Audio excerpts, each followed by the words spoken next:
तो हेलो बच्चा लोग, कैसे हैं सब? एकदम बढ़िया, खा पी के मस्त। चलो बढ़िया है। कमेंट में बताओ क्या हाल चाल है। एकदम मस्त हो? पढ़ाई कैसी चल रही है? बाकी सब्जेक्ट्स की पढ़ाई कैसी चल रही है? सही चल रही है? चलो कमेंट करो, ठीक है। तो लास्ट लेक्चर में हमने कहाँ तक किया? अगर तुमने नोट किया है सब कुछ तो पीछे पेज को पलटो, देखो। हमने लास्ट लेक्चर में अपना एंड जो किया था वो किया था हमने वर्टिकली अपोजिट एंगल को समझकर, ठीक है। हमने पढ़ा था वर्टिकली अपोजिट एंगल्स क्या होते हैं। फाइन। हमने स्टार्ट किया था अपना नया चैप्टर लाइंस एंड एंगल्स। कुछ कंसेप्ट्स देखे थे, कुछ डेफिनेशंस देखे थे। हल्का थोड़ा थोड़ा सा डेफिनेशन लिया था, उसे धीरे धीरे समझा था हमने कि होता क्या है एक्चुअली, वो चीज़ होता क्या है जो हमने पढ़ रखा था उसका हम हल्का सा रिकैप ले रहे थे। फाइन। तो आज हम पढ़ने वाले हैं कि अब वर्टिकली अपोजिट एंगल से हम आगे बढ़ेंगे, ठीक है। अब आज हम देखेंगे कुछ ऑक्सियम्स के बारे में। तो देखो, ये चैप्टर जो होने वाला है वो थोड़ा सा बेसिक चैप्टर है। तो क्या होगा कि इसमें बहुत कंसेप्चुअल चीज़ें हैं, जो इनमें तुम्हें बहुत सारे ऑक्सियम्स पढ़ने हैं, बहुत सारे थ्योरम्स पढ़ने हैं, उनका प्रूफ देखना है, बहुत सारे सवाल लगाने हैं, बहुत सारे, मतलब इन पे बहुत ज़्यादा सवाल बन सकता है। फाइन। तो क्या करना है तुम्हें कि हम जो भी डिस्कस कर रहे होंगे क्लास में उन्हें तुम्हें नोट करना है अच्छे से। हर एक चीज़ को अच्छे से सुनना है, समझना है कि भैया बोलना क्या चाहते हैं, ठीक है। अच्छे से समझना है, हर चीज़ को नोट डाउन करना है। हर सवाल जो हम अभी लेक्चर के दौरान कराते हैं उन्हें तुम्हें नोट डाउन करना है। और ज़्यादा टेंशन नहीं लेना है यार, ठीक है। बहुत चिल होके पढ़ना है, अच्छे से पढ़ना है, आराम आराम से।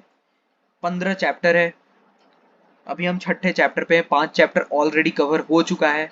अगर तुमने नहीं देखा 5 लेक्चर, मतलब 5 चैप्टर्स, तो तुम डिस्क्रिप्शन में, मतलब उसके लिंक्स दिए हुए हैं, उस पर्टिकुलर चैप्टर के प्लेलिस्ट के लिंक्स नीचे मेंशन किए हुए हैं डिस्क्रिप्शन बॉक्स में।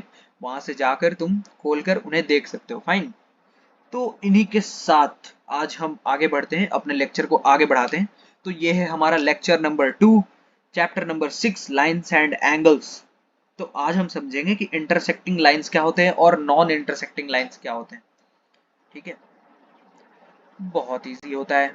तो भैया इंटरसेक्टिंग लाइंस तो कौन ही नहीं जानता, इतना इजी चीज आप क्यों पढ़ा रहे हो? अरे भाई, तो कुछ लोगों को नहीं आता ना। देखो, अब देखो, इंटरसेक्टिंग लाइंस क्या होते हैं। इंटरसेक्टिंग मतलब तुम क्या समझते हो?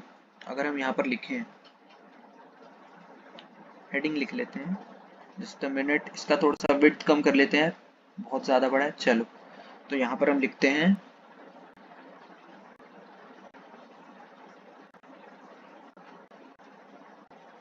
इंटरसेक्टिंग एंड नॉन इंटरसेक्टिंग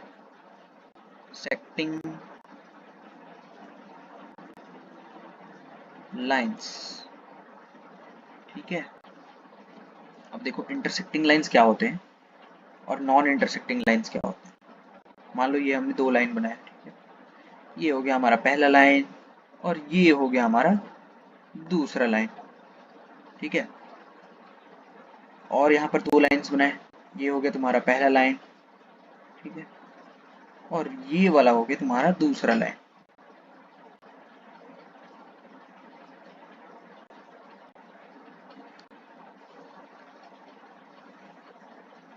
चलो, ये हो गए हमारे दो एग्जाम्पल्स। अभी इन्हें देखते हैं कि कौन सा इंटरसेक्टिंग लाइन है, कौन सा नॉन इंटरसेक्टिंग लाइन है। अब इंटरसेक्टिंग का मतलब क्या होता है?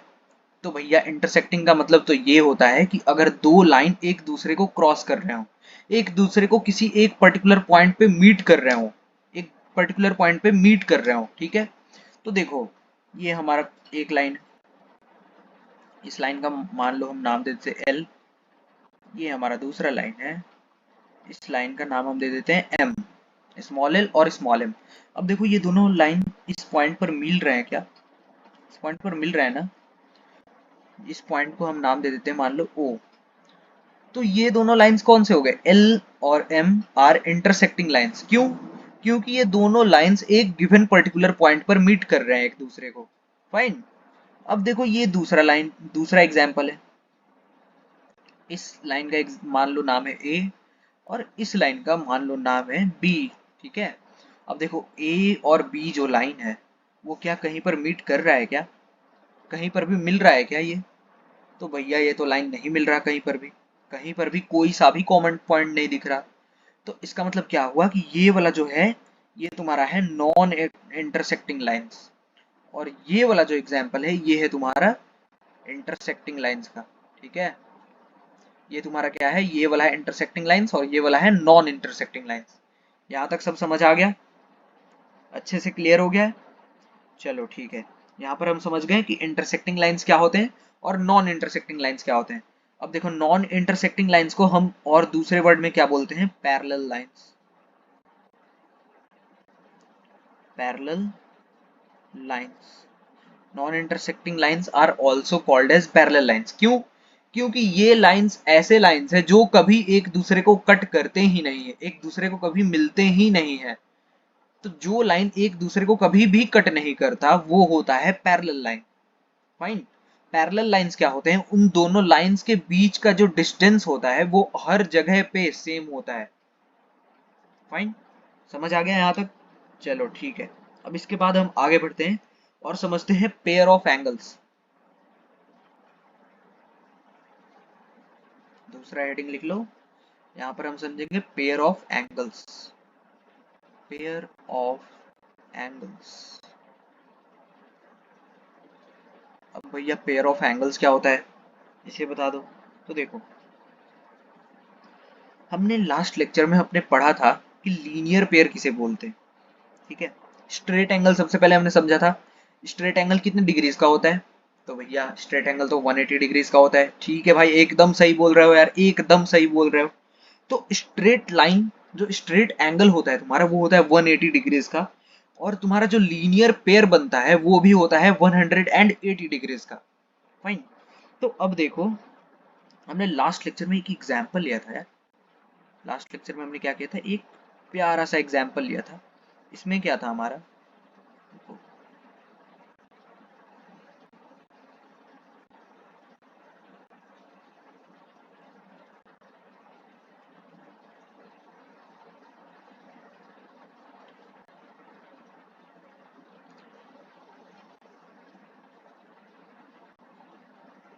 चलो ये हो गया हमारा एक आर्म, इस पॉइंट को मान ले हमने नाम दे दिया ओ, ये नाम दे दिया इसे ए, इस एंड को हमने नाम दे दिया बी, और इस एंड को हमने नाम दे दिया सी, ठीक है। यहाँ पर ओ तुम्हारा क्या है, ओ तो भैया वर्टेक्स है, ठीक है। ओ ए क्या है तुम्हारा, ओ बी क्या है तुम्हारा, और ओ सी क्या है तुम्हारा। तो ये तीनों चीज तो भैया एक आर्म है, आर्म्स है ये, ठीक है। यहाँ तक सब समझ आ गया। अब देखो ये कुछ एंगल बना रहा है क्या, ये वाला मान लो एंगल है 1, ये भी कुछ एंगल है क्या, इस एंगल का नाम दे देते हैं हम 2। तो 1 को हम कैसे लिखेंगे, तो 1 में क्या हो रहा है, ए से ओ जा रहे हैं फिर ओ से सी मुड़ जा रहा है, ये चीज हमने लास्ट लेक्चर में डिस्कस कर रखा है, ठीक है। तो हम बस तेजी तेजी से इसे लिखते जाते हैं, फिर आगे के कंसेप्ट को हम तभी देखेंगे, ठीक है। अब देखो एंगल 1 को हम नाम दे रहे हैं, तो ए से ओ गए फिर ओ से सी गए, तो इसे हम लिख सकते हैं एंगल ई ओ सी, या फिर हम इसी चीज को लिख सकते हैं एंगल सी ओ ए। क्यों, सी से ओ गए फिर ओ से ए आ गए, सी ओ ए, ये हो गया एंगल 1 का नाम। एंगल 2 को हम लिख सकते हैं बी से ओ गए फिर ओ से सी चले गए, तो एंगल बी ओ सी, या फिर सी से ओ आए फिर ओ से बी चले गए, एंगल सी ओ बी।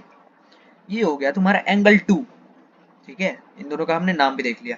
अब देखो यहाँ पर 1 और 2 को अगर हम जोड़ते हैं, एंगल 1 और एंगल 2 को जोड़ते हैं, तो ये हमारा कंप्लीट एंगल बनता है क्या, ये वाला एंगल बन रहा है ना, ये वाला एंगल। और ये जो कंप्लीट एंगल बन रहा है ये वाला जो यहाँ से बी से आ रहा है ओ तक जा रहा है फिर ओ से फिर ए पे भी चला जा रहा है, ठीक है। बी ओ ए एंगल जो है हमारा, एंगल बी ओ ए, ये एंगल कितने डिग्री का है, 180 डिग्री का है क्या, स्ट्रेट एंगल बन रहा है ना, बी ओ ए जो है हमारा स्ट्रेट एंगल बन रहा है ना। तो ये BOA कैसे बन रहा है? जैसे मान लो यहाँ पर तुम्हारा दो पार्ट है, ये वाला 1 है और यहाँ से यहाँ 2 है, तो 1 और 2 को अगर तुम ऐड करते हो तो 1 और 2 का जो सम है वही बन रहा है ना टोटल एंगल, एंगल BOA। तो ये कितने डिग्री का है? 180 डिग्री। इसको लिख सकते हैं क्या? ठीक है, लिख सकते हैं। तो ये तुम्हारा क्या है? लीनियर पेयर है ना। लास्ट लेक्चर में हमने पढ़ रखा है इसे। लीनियर पेयर है ना। हाँ भैया, लीनियर पेयर है, ये भी समझ आ गया। ये लीनियर पेयर है और इसी पेयर को हम बोलते हैं पेयर ऑफ एंगल्स। समझ आया? इसी पेयर्स को, जो भी डिफरेंट पेयर्स इनसे पॉसिबल होते हैं, उन पेयर्स का नाम है पेयर ऑफ एंगल्स। फाइन। अब देखो, इसके बाद हम एक ऑक्सियम देखेंगे। इस चैप्टर का हमारा सबसे पहला ऑक्सियम है कुछ ऐसा। सबसे पहले हम लिख लेते हैं ऑक्सियम नंबर 6.1। ऑक्सियम नंबर 6.1। ठीक है, चलो अब इसे देखते हैं ये बोल क्या रहा है। तो इसका स्टेटमेंट कुछ ऐसा है। सबसे पहले स्टेटमेंट लिखते हैं, उसके बाद एक एक करके समझेंगे। इफ अ रे stands on a line, then the sum of two adjacent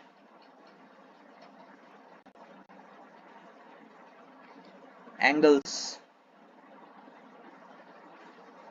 so formed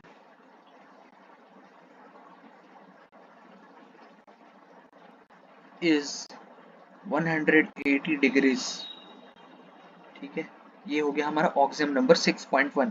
तो ये क्या बोल रहा है? स्टेटमेंट लिखा हुआ है कि इफ अ रे स्टैंड्स ऑन अ लाइन, अगर कोई रे एक गिवन लाइन पर स्टैंड कर रहा हो, then the sum of two adjacent angles so formed is 180 degrees।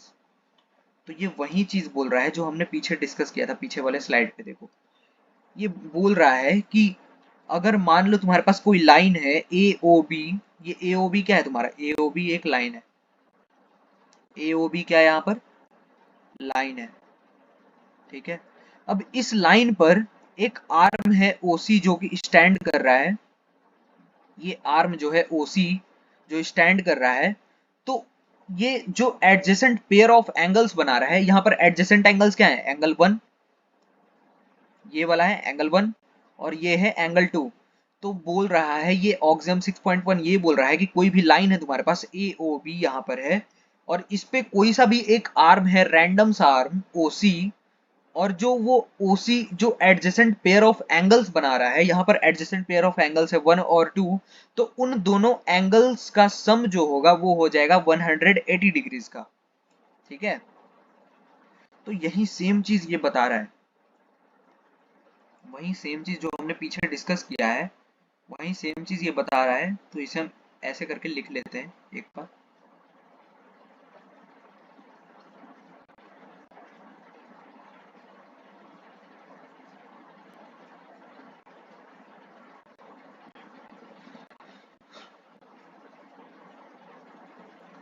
एक अच्छा सा लाइन बना लेते हैं यार। चलो, बहुत बढ़िया।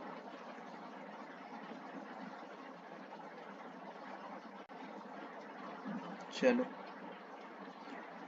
ये है तुम्हारा साइड, इसका नामकरण कर देते हैं। इसका मान लो नाम है O, इसका नाम है B, इसका नाम है A, इसका नाम है C। तो ये वाला एंगल है तुम्हारा और ये वाला तुम्हारा दूसरा एंगल है। तो ये ऑक्सियम क्या बोल रहा है कि कोई सा भी लाइन है तुम्हारे पास, ये वाला यहाँ पर जो लाइन है वो है तुम्हारा AOB। ठीक है, अब इस लाइन पर जो आर्म है वो है तुम्हारा OC। OC आर्म है तुम्हारा। अब यहाँ पर जो एंगल्स हैं, एंगल्स क्या हैं? यहाँ पर एंगल AOC और एंगल है एंगल COB। ये वाला एंगल है और ये वाला एंगल है। एंगल AOC जो कि 1 है, एंगल COB जो कि 2 है। तो ये बोल रहा है कि एंगल 1 को और एंगल 2 को अगर हम सम करते हैं, एंगल 1 और एंगल 2 का अगर हम सम लेते हैं, वो होता है हमारा 180 डिग्रीज। ये हो गया हमारा ऑक्सियम नंबर 6.1। समझ आ गया? अब इसके बाद हम इसी ऑक्सियम से रिलेटेड एक दूसरे ऑक्सियम पे मूव ऑन करते हैं, जो कि है हमारा ऑक्सियम नंबर 6.2। एकदम सिमिलर चीज है, इसी से उसे भी डिराइव किया गया है। तो अब हम समझते हैं ऑक्सियम नंबर 6.2 क्या बोलता है। कलर चेंज कर लेते हैं और लिखते हैं उसका स्टेटमेंट। ऑक्सियम नंबर 6.2 ये क्या बोलना चाहता है? तो ऑक्सियम नंबर 6.2 का स्टेटमेंट ये है, if the sum of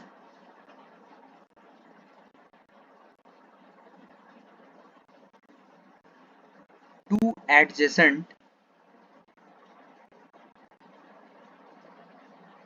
angles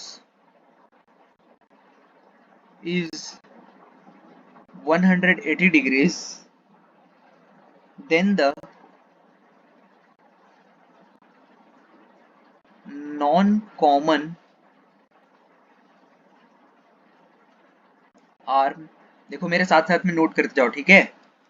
तो बोल रहा है then the non-common arms of, just a minute, of the angles form a line। चलो ठीक है भैया, आपने अंग्रेजी तो लिख दिया, अब इस अंग्रेजी को जैसे पीछे समझाते थे वैसे इस अंग्रेजी को भी समझा दो।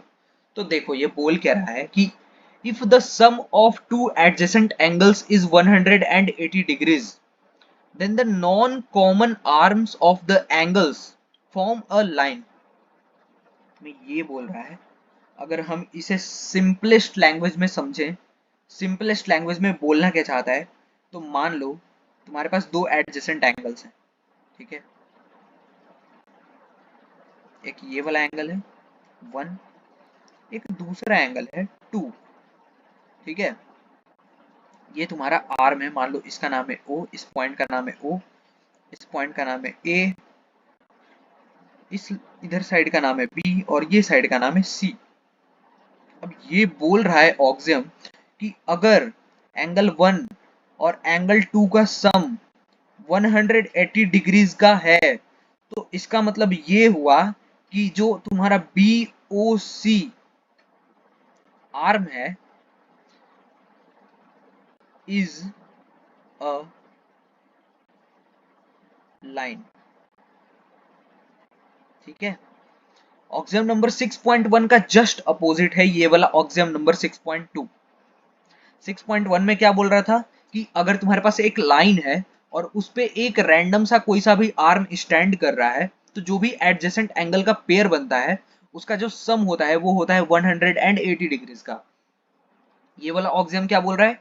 ये ऑक्सियम ये बोल रहा है कि अगर तुम्हारे पास दो एडजेसेंट एंगल्स हैं और उन दोनों एंगल्स का सम जो है अगर 180 डिग्रीज का होता है, तो ये वो जो आर्म है वो जिस भी बेस पर स्टैंड कर रहा होगा वो बेस तुम्हारा एक स्ट्रेट लाइन होगा, एक तुम्हारे पास वो लाइन होगा, ठीक है? तो ये बोल रहा है कि अगर 1 और 2 का सम 180 डिग्रीज का होता है, तो ये जो BOC है ये तुम्हारा एक लाइन होगा, ठीक है?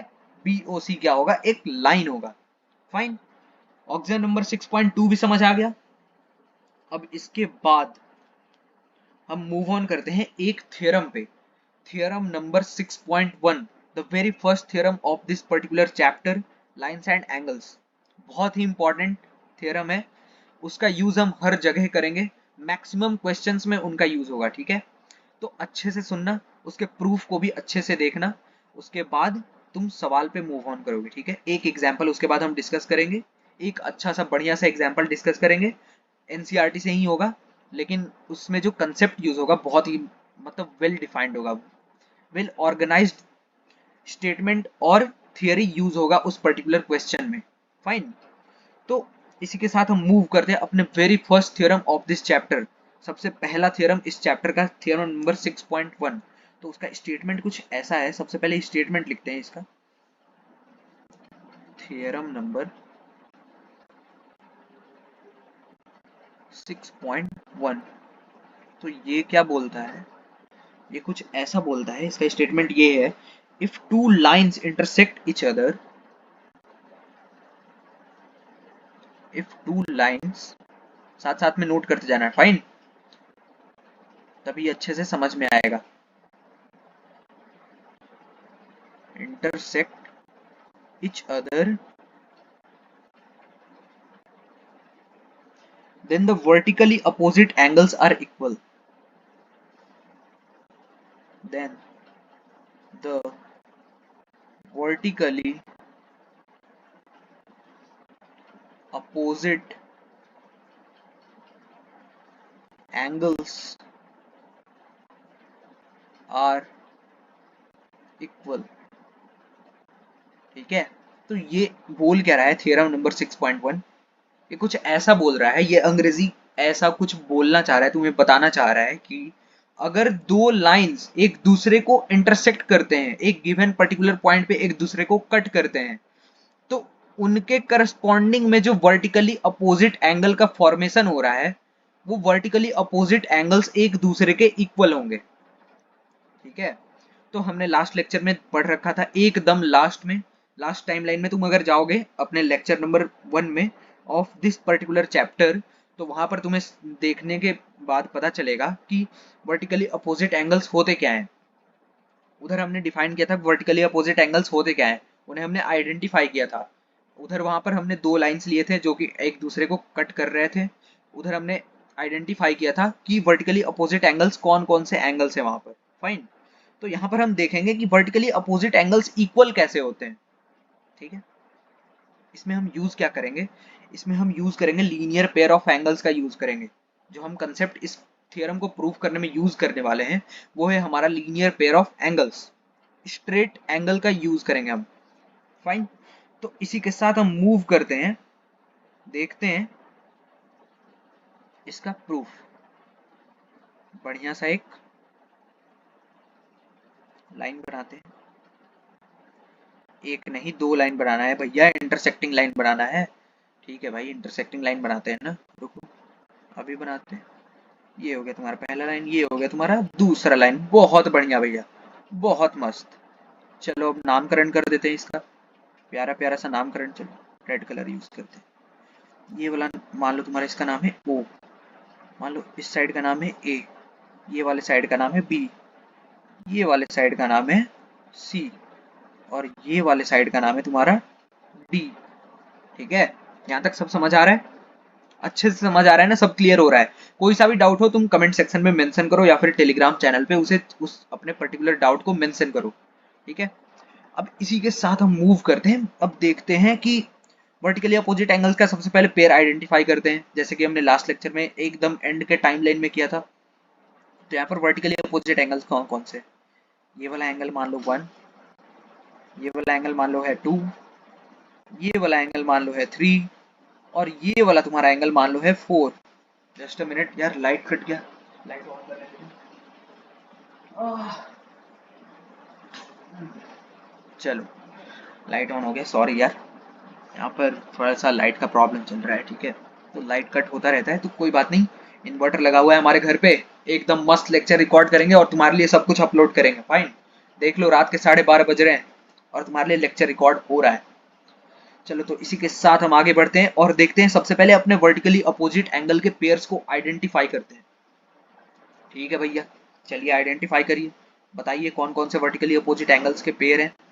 तो देखो यहाँ पर एंगल 1 और एंगल 4 वर्टिकली अपोजिट एंगल है। कैसे, देखो ये 1 है, ये वाला एंगल जो है, ये वाला एंगल तुम्हारा 1 है।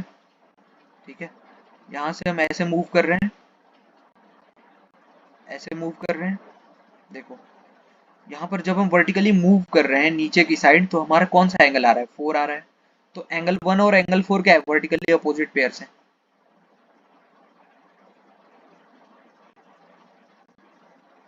ठीक है, इसके बाद हम मूव करते हैं, ये इस साइड पे, ये एंगल 2। अब 2 से हम वर्टिकली मूव करते हैं तो देखते देखते देखते देखते ये कहाँ पे पहुंच गया, 3 पे पहुंच गया। तो यहाँ पर 2 और 3 भी जो पेयर है, ये भी है तुम्हारा वर्टिकली अपोजिट एंगल्स का पेयर। ठीक है, ये जो दो पेयर्स बन रहे हैं यहाँ पर 1 और 4, 2 and 3, this pairs are vertically opposite angle pairs. Fine. तो ये थ्योरम क्या बोल रहा है कि 1 जो है वो 4 के इक्वल है, 2 जो है वो 3 के इक्वल है। 1 को हम कैसे लिख सकते हैं, एंगल ए ओ डी, ए से ओ आए, ये वाला क्या है, ये वाला एंगल क्या है, ये वाला पर्टिकुलर पॉइंट हमारा ओ है। ए से ओ आए फिर ओ से डी चले गए, ये वाला एंगल 1 है। 2 क्या है, 2 जो है ए से हम ओ आए, ओ से फिर हम सी चले गए, तो एंगल ए ओ सी। 3 क्या है, तो 3 है हमारा, हम एंगल इसे ऐसे लिखेंगे, बी से हम ओ आए और ओ से डी चले गए। और 4 क्या है तुम्हारा, 4 है कि हम एंगल बी से ओ आए और फिर ओ से सी चले गए, बी से ओ आए और ओ से सी चले गए, ये वाला एंगल 4 हो गया। एंगल 2 लिख लिया हमने, एंगल 3 लिख लिया और एंगल 4 लिख लिया। तो 1 और 4 तुम्हारा वर्टिकली अपोजिट पेयर है, 2 और 3 तुम्हारा वर्टिकली अपोजिट पेयर है। और ये थ्योरम बोलता है कि 1 और 4 एक दूसरे के इक्वल हैं, 2 और 3 एक दूसरे के इक्वल हैं। अब इन्हें हम समझेंगे ये कैसे इक्वल है।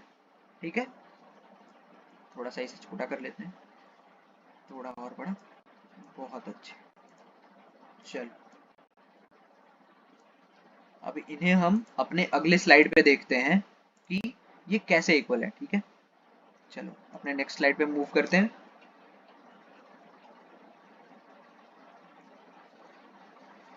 फिर से लाइंस बनाते हैं।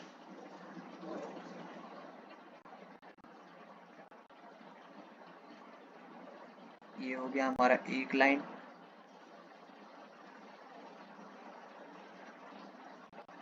ये हो गया हमारा दूसरा लाइन।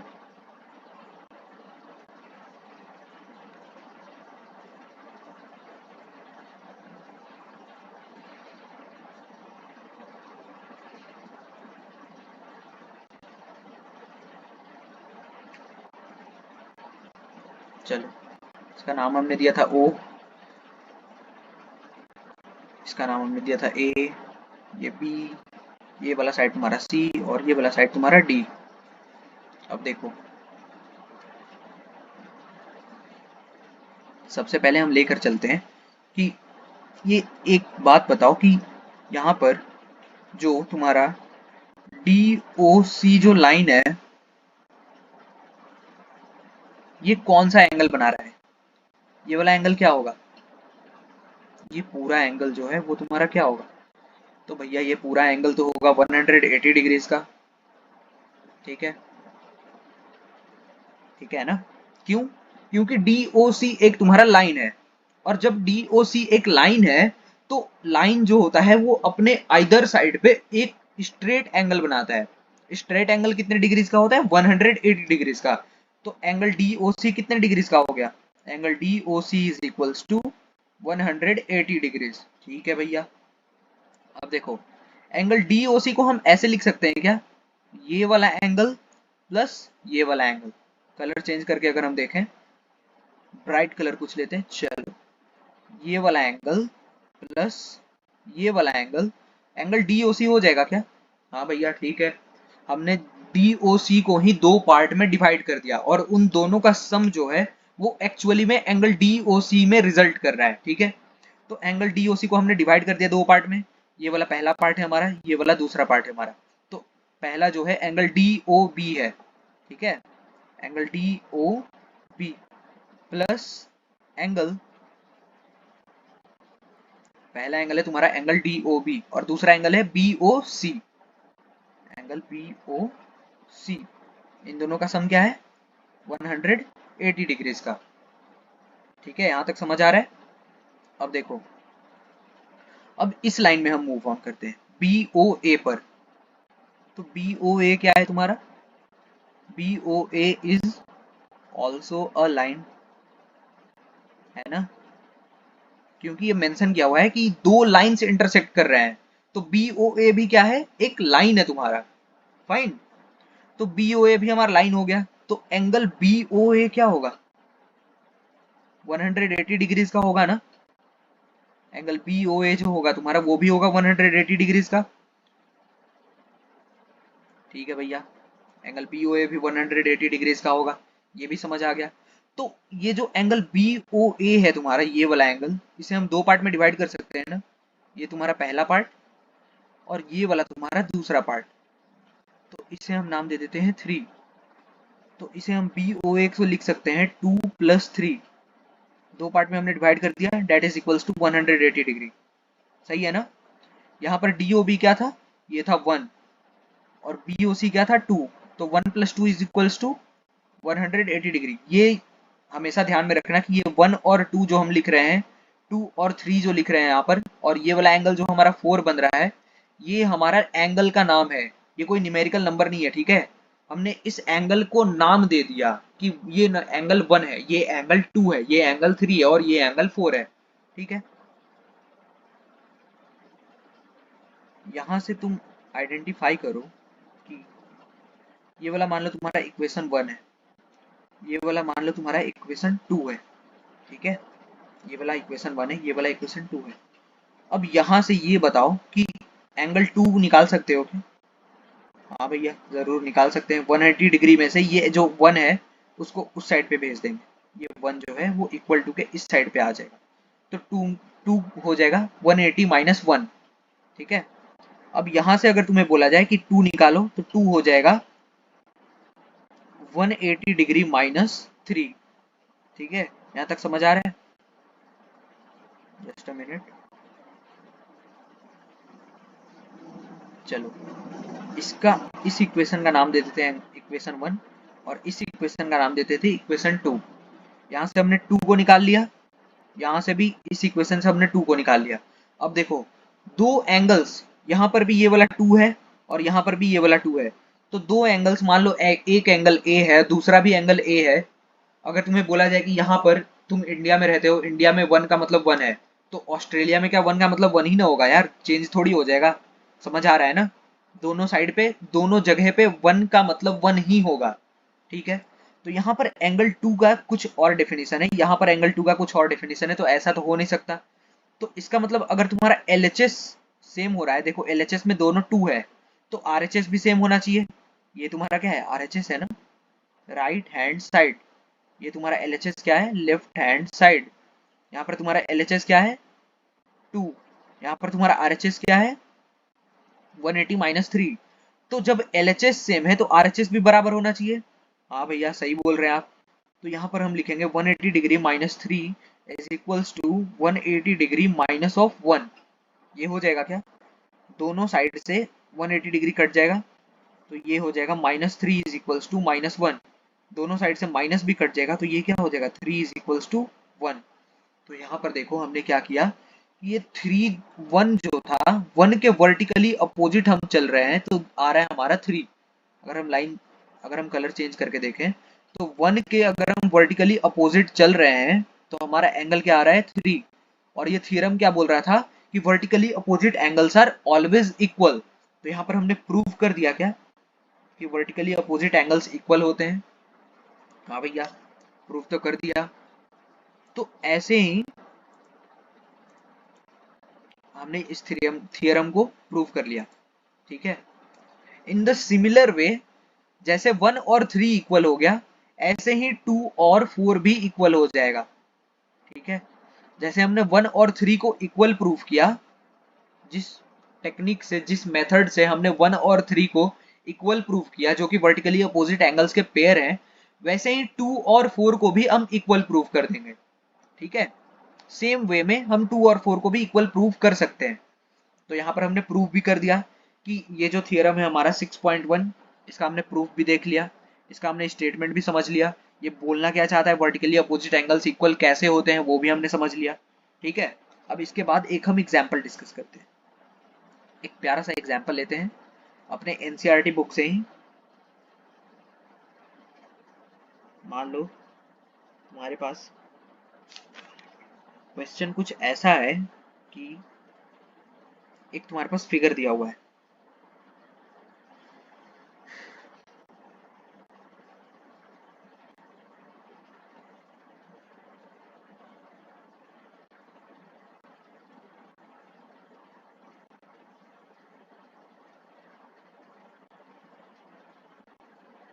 बढ़िया से फिगर बना लेते हैं, ठीक है, अच्छे से प्यारा सा फिगर बना लेते हैं।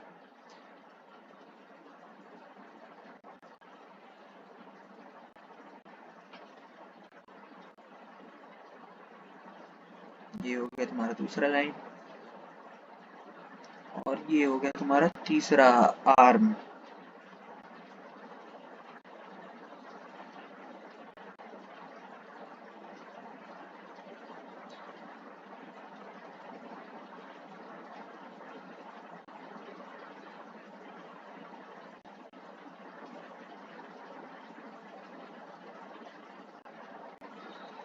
चलो ठीक है, अब इसका हम नामकरण कर देते हैं।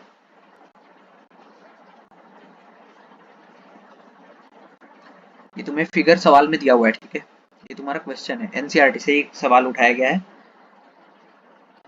इस एंड का नाम दिया है P, इस एंड का नाम दिया है Q, ये जो वर्टेक्स तुम्हारा इसका नाम दिया है O, इस एंड का नाम दिया है R, इस एंड का नाम दिया है S, और ये जो लास्ट वाला एंड है इसका नाम दिया है T। अब यहाँ पर बोल रहा है in the figure, in the given figure, सवाल लिख लेते हैं, स्टेटमेंट लिख लेते हैं, सवाल बोल क्या रहा है। रे OS stands on a line POQ. Ray OR and ray OT are angle bisector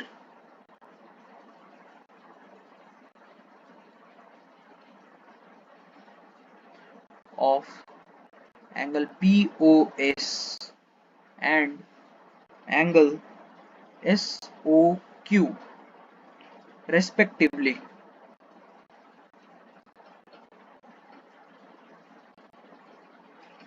If angle POS is equals to X, find angle ROT। ठीक है, ये तुम्हारा सवाल दिया हुआ है और ये तुम्हारा पर्टिकुलर स्टेटमेंट दिया हुआ है। तो भैया स्टेटमेंट तो बड़ा टफ लग रहा है यार। अब भैया इसे हम समझे कैसे, इस सवाल को सॉल्व कैसे करें? अरे तो हम क्यों हैं यहाँ पर, सॉल्व करने के लिए ही तो हैं, समझाने के लिए ही तो हैं। तो इस सवाल को हम अच्छे से देखेंगे, अच्छे से समझेंगे कि बोलना क्या चाह रहा है, और इसे हम अच्छे से निपटा देंगे, सॉल्व कर देंगे बढ़िया। इस सवाल को ही रुला देंगे हम, ठीक है। ये हमें रुलाना चाहता है लेकिन हम इसे रुलाएंगे, इसे पता नहीं है अभी। चलो अब सॉल्व करते हैं इसे। बोल रहा है कि रे OS stands on a line POQ, ठीक है, ये तुम्हें लाइन दिया हुआ है, ये वाला लाइन है POQ। POQ लाइन पे बोल रहा है कि एक रे OS है जो कि स्टैंड कर रहा है, यहां तक सही है।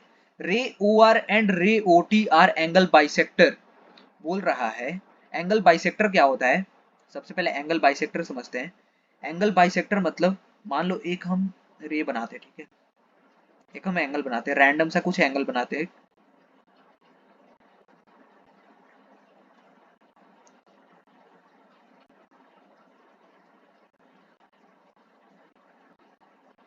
चलो ये है हमारा एक रैंडम सा एंगल, ठीक है, इसका हमने नाम दे दिया A, इस एंड का नाम A, ये वाला जो वर्टेक्स हमारा O, और ये वाला एंड का नाम है हमारा B।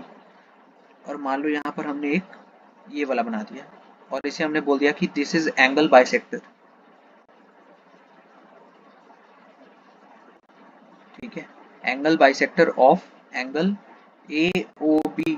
तो एंगल बाइसेक्टर का मतलब क्या होता है, अगर ये वाला गिवन रे एक एंगल बाइसेक्टर, मान लो इसका हमने नाम दे दिया C, OC जो रे है हमारा, मान लो ये एक एंगल बाइसेक्टर है एंगल AOB का, एंगल AOB का ये एंगल बाइसेक्टर है, इसका मतलब ये हुआ कि ये वाला एंगल और ये वाला एंगल एक दूसरे के इक्वल होंगे। फिर से समझे तो एंगल बाइसेक्टर वो बाइसेक्टर होता है जो एक गिवन एंगल को दो इक्वल पार्ट्स में डिवाइड कर देता है, ठीक है, समझ आ गया, दो इक्वल पार्ट्स में क्या करता है, डिवाइड कर देता है। फाइन, चलो रेजर को बड़ा करके इसे मिटा देते हैं। समझ गए हम एंगल बाइसेक्टर क्या होता है। अब चलो मूव करते हैं, इस सवाल को सॉल्व करते हैं। ठीक है, बोल रहा है रे ओ R and ray O T R angle bisector of angle P O S and angle S O Q respectively. O R जो है, ये ओ आर जो है, ओ आर रे, ये एंगल पी ओ एस को बाइसेक्ट कर रहा है। और ओटी जो रे है यहाँ पर, ओटी, ऊटी नहीं, ओटी, घूमने नहीं जाना है, ओटी का बात हो रहा है, ऊटी का बात नहीं हो रहा। तो ओटी जो है वो एंगल एस ओ क्यू को बाइसेक्ट कर रहा है। तो इसका मतलब क्या हुआ कि ये वाला एंगल इस एंगल के इक्वल होगा क्या? क्यों? क्योंकि ओ आर जो है ये बाइसेक्टर है S O P P O S angle का। ठीक है, तो जिस एंगल का ये पर्टिकुलर रे बाइसेक्टर है, तो उस एंगल को ये दो इक्वल पार्ट्स में डिवाइड कर देगा। मान लो ये 1 है और ये 2 है, तो सवाल तुम्हारा बोल रहा है कि 1 और 2 एक दूसरे के इक्वल हैं। अब दूसरी जगह क्या बोल रहा है कि मान लो ये वाला एंगल 3 है और ये वाला एंगल 4 है, तो बोल रहा है कि एस ओ क्यू जो एंगल है, उस एंगल का बाइसेक्टर जो है ये ओ टी है। इसका मतलब ये हुआ कि ओ टी जो है वो एस ओ क्यू एंगल जो है उसे दो इक्वल पार्ट्स में डिवाइड कर देगा। तो यहाँ पर बोल रहा है तुम्हारा सवाल कि 3 और 4 जो है वो एक दूसरे के इक्वल है। यही बोलना चाह रहा है तुम्हारा सवाल। ठीक है, यहाँ तक समझ आ गया? इस वाले स्टेटमेंट तक हमने सब कुछ कवर कर लिया, सब कुछ समझ लिया। अब आगे ये बोल रहा है कि angle P O S is equals to x. Angle P O S, ये वाला जो एंगल है, अगर हम कलर चेंज करके देखें, देखो व्हाइट कलर लेते हैं, ये वाला जो एंगल है तुम्हारा, ये वाला एंगल, ठीक है, ये वाला एंगल जो है तुम्हारा बोल रहा है angle P O S is equals to x. अब यहां से बताओ, एक बात बताओ, ये वाला जो एंगल पी ओ एस है वो 1 और 2 को ऐड करके आ रहा है क्या? अगर हम 1 में 2 को जोड़ देते हैं, ये 1 है, ये 2 है, 1 और 2 को अगर हम ऐड कर देते हैं तो ये पूरा बन जाता है ना, ये पूरा कर्व बन जाता है। ठीक है, समझ आ रहा है ना? तो हमने क्या किया, ये जो 1 है हमारा, angle 1 plus angle 2 is equals to angle P O S हो जाएगा ना। और पी ओ एस तुम्हें क्या दिया है? एक्स। तो यहाँ से हम क्या लिख सकते हैं? 1 plus 2 is equals to x. ठीक है भैया, यहाँ तक समझ आ गया। 1 plus 2 is equals to x. अब हमें निकालना क्या है? R O T. हमें क्या निकालना है? Angle R O T. ठीक है, अब देखो 1 और 2 का जो सम है वो आ रहा है हमारा x, लेकिन हमने यहाँ से निकाला क्या है कि 1 और 2 एक दूसरे के इक्वल हैं। तो हम लोग 1 को 1 लिख सकते हैं और 2 को भी 1 लिख सकते हैं ना। क्यों? क्योंकि 1 और 2 एक दूसरे के इक्वल हैं। तो यहाँ से 2 इज इक्वल्स टू क्या आ गया?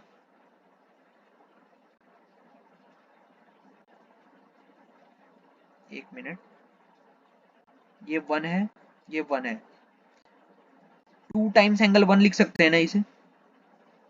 एंगल है ये सारे हमारे क्या है? एंगल्स है। ठीक है, तो ये एंगल 1 प्लस एंगल 1 को हम लिख सकते हैं 2 times of angle 1, that is equals to RHS में हमारा x है। तो यहाँ से एंगल 1 क्या निकल के आ रहा है? एंगल 1 इज इक्वल्स टू, ये 2 इधर मल्टीप्लाई में है तो इक्वल टू के उस साइड क्या होगा? डिवाइड में चला जाएगा। ठीक है ना, तो ये हो जाएगा x बाई 2। क्या हो जाएगा? x by 2। ठीक है, यहाँ तक सबको समझ आ रहा है?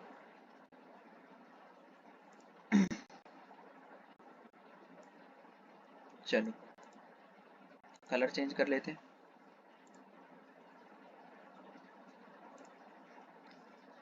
यहाँ हमारा एंगल 1 क्या निकल के आ गया? x by 2। ठीक है, अब देखो, अब बोल रहा है कि हमें क्या निकालना है? Angle R O T. R O T क्या है? एंगल आर ओ टी, अगर हम ध्यान से इधर ऑब्जर्व करें, आर ओ टी ये वाला एंगल है, यहाँ से लेकर यहाँ तक। अब देखो इसमें क्या आ रहा है? एंगल 2 आ रहा है क्या? और एंगल 3 आ रहा है ना। अगर हम कलर चेंज कर कर देखें, ये वाला एंगल 2 आ रहा है और ये वाला एंगल 3 आ रहा है। तो अगर हम 2 और 3 का सम करते हैं तो वो हो जाएगा एंगल आर ओ टी। ये हो जाएगा एंगल 2 प्लस एंगल 3। ठीक है, ये हमें निकालना है। अब देखो, अब यहाँ से हम इसे फाइंड करते हैं कि अगर ये वाला x है तुम्हारा, अगर तुम्हें दिया हुआ है angle POS is equals to x, POS क्या था तुम्हारा एंगल, यहां से लेकर यहां तक, ठीक है। तो एंगल SOQ क्या होगा, हम ये जानते हैं लीनियर पेयर ऑफ एंगल से, angle POS plus angle SOQ is equals to 180 degrees. कैसे, लीनियर पेयर ऑफ एंगल से, स्ट्रेट लाइन बना रहा है, स्ट्रेट लाइन बना रहा है ना। POS को ऑब्जर्व करो, P से O पर आए, फिर O से S पर गए, तो ये वाला एंगल बन गया पूरा, ये वाला तुम्हारा पूरा एंगल बन गया ये। और फिर S से O पर आए, फिर O से Q पर आए, तो ये वाला तुम्हारा पूरा एंगल हो गया। तो इन दोनों का जो सम है वो हो जाएगा हमारा 180 डिग्रीज। क्यों, क्योंकि ये दोनों जो है वो एक स्ट्रेट लाइन को फॉलो कर रहा है, एक स्ट्रेट लाइन के इधर साइड पे ये एंगल बना रहा है। तो स्ट्रेट लाइन के इधर साइड पे जो भी एंगल बनता है वो होता है हमारा 180 डिग्रीज का। तो हमने क्या किया, angle POS plus angle SOQ को कर लिया हमने 180 डिग्रीज। तो POS तो हमारा दिया हुआ है कि x है, और SOQ क्या है, SOQ एंगल 3 प्लस एंगल 4।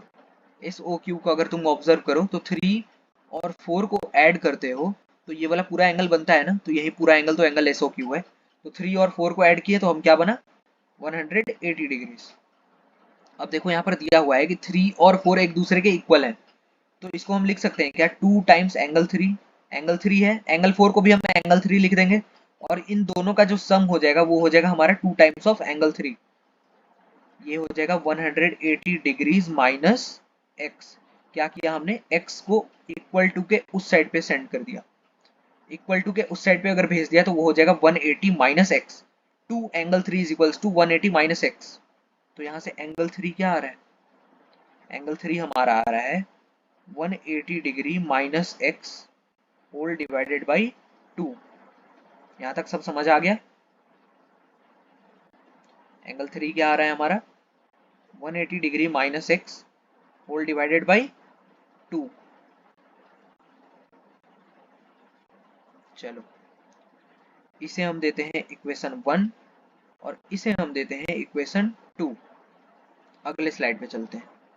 सबसे पहले यहाँ पर देखते हैं एंगल 1 जो है वो एंगल 2 के बराबर है, एंगल 3 जो है वो एंगल 4 के बराबर है। एंगल 1 को हमने क्या निकाला था पिछले स्लाइड में, देखो angle 1 is equals to x by 2, ठीक है, एक्स बाई 2। एंगल 3 जो है एंगल 4 के बराबर है, और एंगल 3 को हमने क्या निकाला था पिछले स्लाइड पर, अगर हम देखें एंगल 3 को निकाला था 180 डिग्री माइनस एक्स बाई 2। ये था हमारा 180 degrees minus of x divided by 2। अब ये देखो तुम्हें पूछ क्या रहा है, एंगल ROT पूछ रहा है, मतलब क्या पूछ रहा है, एंगल 2 प्लस एंगल 3, ठीक है। तो हमने एंगल 2 भी निकाल लिया है, हमने एंगल 3 भी निकाल लिया है। अब पूछ रहा है कि दोनों का सम क्या होगा, एंगल 2 प्लस एंगल 3। तो हम क्या करेंगे, एंगल 2 ले लेंगे जो कि है हमारा x बाई 2, और एंगल 3 क्या है हमारा, एंगल 3 है 180 degree minus x by 2 whole by 2। तो क्या आ रहा है, इसे अगर हम सॉल्व करते हैं x by 2 plus 180 degrees by 2 minus of x by 2। अब देखो ये plus x by 2 minus x by 2 cut हो जाएगा, 180 डिग्रीज बाई 2 क्या हो जाएगा 90 डिग्रीज। तुम्हारा आंसर क्या आ गया 90 डिग्रीज। समझ आ गया, आंसर क्या आ गया तुम्हारा 90 डिग्रीज। तो इसी के साथ, इसी सवाल के साथ अगर तुम इसे अच्छे से समझ नहीं पाए तो तुम अपने वीडियो लेक्चर को रिवाइंड कर सकते हो, एक बार फिर से इसे स्टार्टिंग से, जहां से हमने इस पर्टिकुलर क्वेश्चन को स्टार्ट किया था उस टाइमलाइन से तुम इस चीज को स्टार्ट कर सकते हो, इस सवाल को स्टार्ट कर सकते हो। बेटर अंडरस्टैंडिंग के लिए तुम इस सवाल को 2 बार समझो, 2 बार वीडियो को रिवाइंड करके पीछे जाकर फिर से देखो, ठीक है। तो इसी के साथ तुम्हें अच्छे से ये वाला, आई होप तुम्हें ये वाला सवाल समझ आ गया होगा। तो तुम क्या करो, इसके बाद जाओ अपने NCERT बुक का एक्सरसाइज नंबर 6.1 के सारे सवाल को सॉल्व करो, सारे एग्जाम्पल्स को सॉल्व करो अच्छे से, और कोई सा भी डाउट होता है तुम उन्हें मेंशन करो, हमारे साथ शेयर करो, और हम उन मिलके उन डाउट्स को सॉल्व करेंगे। फाइन। तो इसी के साथ आज का लेक्चर खत्म करते हैं, तब तक के लिए एंजॉय करो, मस्त रहो एकदम, फर्स्ट क्लास रहो, ज्यादा टेंशन नहीं लेना है, ज्यादा चिल मतलब एकदम लोड नहीं लेना है यार, ठीक है। अच्छे से पढ़ाई करना है, आराम से पढ़ाई करना है। ज्यादा टेंशन लोगे तो अच्छे से पढ़ नहीं पाओगे, अच्छे से इफेक्टिवली पढ़ाई नहीं हो पाएगा, ठीक है।